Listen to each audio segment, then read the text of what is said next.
सबसे पहले गोल्ड के H4 टाइम फ्रेम को देखते हैं। पिछले हफ्ते के इस वर्टिकल प्राइस एक्शन के बाद हमारा ये ट्रिपल बॉटम कंफर्म हो चुका है और इस 1620 लेवल को हम गोल्ड प्राइस का बॉटम कह सकते हैं।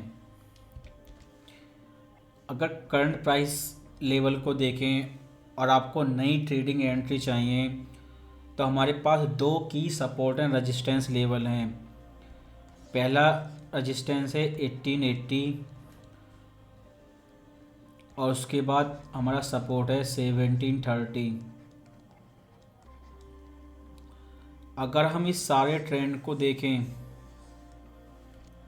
शुरुआत में 25 बेसिस पॉइंट रेट हाइक हुआ, फिर 50, फिर उसके बाद multiple 75 basis point rate hike हुए। लेकिन अगर सेकंड बॉटम की बात करें, पहले एफओएमसी मेंबर से सिग्नल आया, उसके बाद एफओएमसी में फेड ने कंफर्म किया कि नेक्स्ट एफओएमसी मीटिंग में 50 बेसिस पॉइंट रेट हाइक हो सकता है, जिसका मतलब ये है कि रेट हाइक का साइज डिक्रीज होगा, क्योंकि क्यूटी मॉनेटरी पॉलिसी में स्टार्टिंग में रेट हाइक का साइज बढ़ा था और जब क्यूटी मॉनेटरी पॉलिसी एंड होगी तो रेट हाइक का साइज डिक्रीज होगा। 75 से 50 होगा, उसके बाद 25, उसके बाद no rate hike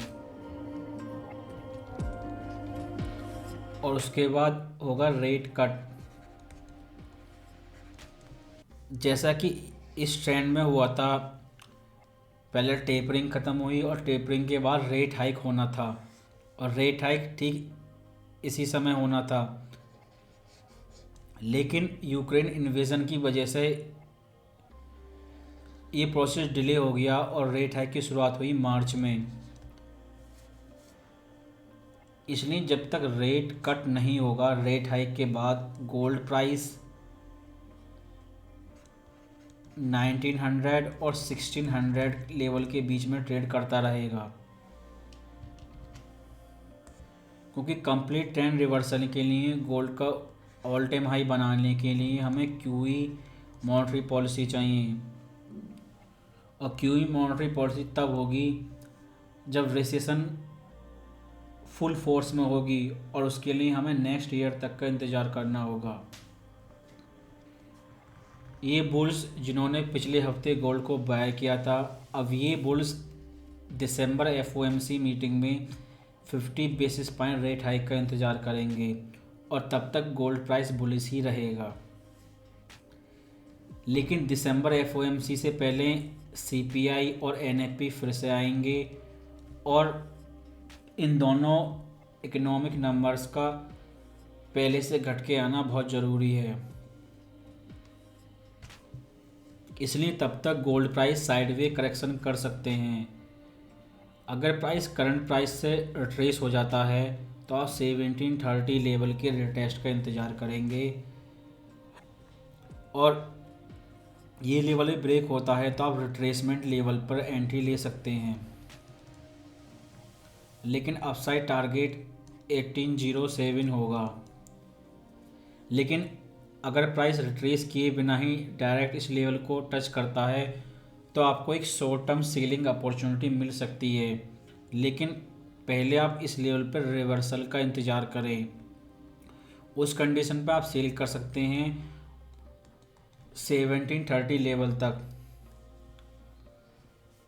selling opportunity केवल एक ही होगी, 1807 लेवल के रिटेस्ट को सेल करना, लेकिन बाइंग अपॉर्चुनिटी मल्टीपल हैं। आप 1730 लेवल के रिटेस्ट पर बाय कर सकते हैं और इस लेवल के ब्रेक होने का इंतज़ार करें। जब रिटेस्ट करेगा तो इस सपोर्ट जोन में आप बाय करेंगे और टारगेट करेंगे 1880, क्योंकि फंडामेंटली गोल्ड प्राइस अब रिवर्स हो चुका है, क्योंकि क्यूटी मॉनेटरी पॉलिसी के स्टार्टिंग में रेट हाइक साइज इंक्रीज़ हो रहे थे, अब क्यूटी मॉनेटरी पॉलिसी के लास्ट में रेट हाइक साइज डिक्रीज होंगे और आने वाले समय में जितने भी इकोनॉमिक नंबर्स होंगे, चाहे वो सीपीआई हो या एनएफपी हो या आईएसएम मैन्युफैक्चरिंग नंबर्स हो, ये सारे रिसेशन को ही शो करेंगे। और दिसंबर एफओएमसी मीटिंग के बाद रेट हाइक साइज घटता जाएगा और उसके बाद स्पेकुलेशन स्टार्ट होगी रेट कट की, लेकिन तब तक गोल्ड प्राइस बुलिश ही रहेगा।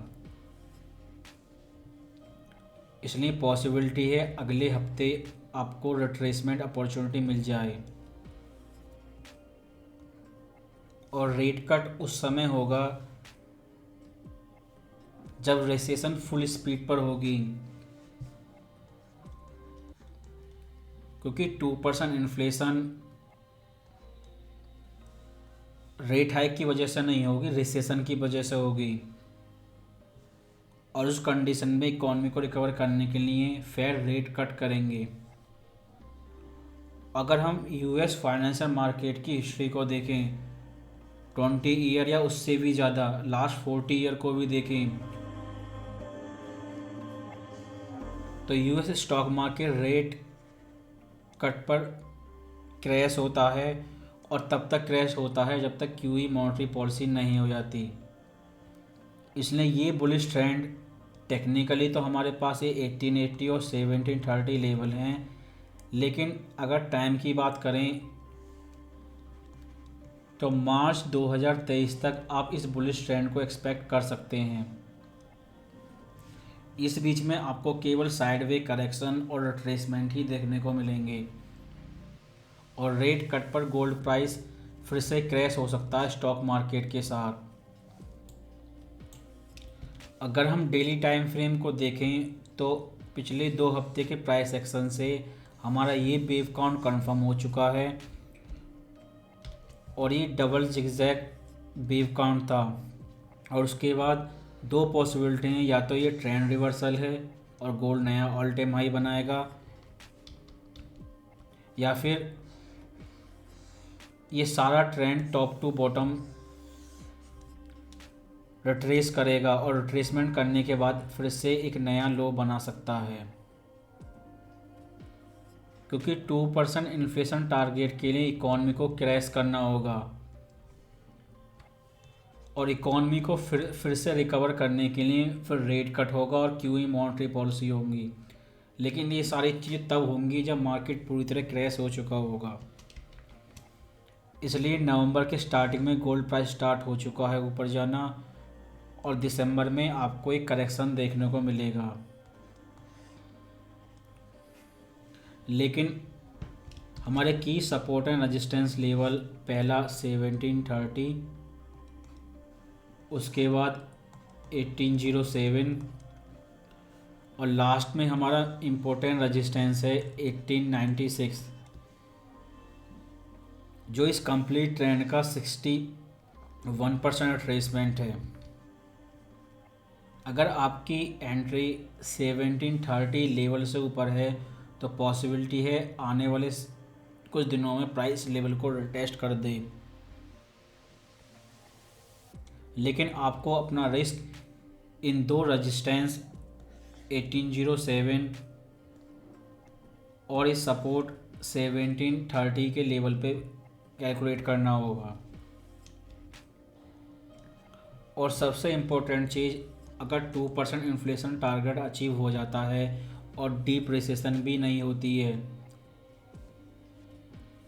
और क्यूई स्टार्ट करे बिना ही इन्फ्लेशन कंट्रोल हो जाती है, तो गोल्ड प्राइस कलेप्स भी हो सकता है। क्योंकि कोरोना वायरस के समय गोल्ड प्राइस इसलिए ऊपर गए थे, इन्फ्लेशन थी और फेड ने कहा था कि इन्फ्लेशन ट्रांजिटरी है। लेकिन अगर ऐसा होता है 2% इन्फ्लेशन टारगेट अचीव हो जाता है और क्यूई मॉनेटरी पॉलिसी स्टार्ट ही नहीं होती, तो गोल्ड प्राइस कलेप्स होने की पॉसिबिलिटी ज़्यादा है। इसलिए अभी आप ऑल टाइम हाई की एक्सपेक्टेशन ना करें कि गोल्ड प्राइस इस ऑल टाइम हाई लेवल को ब्रेक करके नया हाई बनाएंगे। मैक्सिमम आप 1896 लेवल तक पॉसिबिलिटी को कैलकुलेट करें। और हमारा पहला की रेजिस्टेंस 1807, सपोर्ट 1730। और इस हफ्ते इकोनॉमिक कैलेंडर में कोई भी इम्पोर्टेंट न्यूज़ नहीं है सिवाय पीपीआई के, इसलिए इन 2 लेवल के बीच में आप साइडवे करेक्शन या काउंटर ट्रेंड करेक्शन रिट्रेसमेंट की पॉसिबिलिटी रखें। और H1 टाइम फ्रेम पे इस ट्रिपल बॉटम के बाद ये 1807 हमारा लास्ट रेजिस्टेंस है और इस रेजिस्टेंस लेवल पे आपको रिजेक्शन देखने को मिल सकता है और ये आपके लिए शॉर्ट टर्म सेलिंग अपॉर्चुनिटी हो सकती है। और फर्स्ट सपोर्ट 1730 लेवल होगा, लेकिन इस कंप्लीट ट्रेंड के 50% से ज़्यादा रिट्रेस करने की पॉसिबिलिटी बहुत कम है।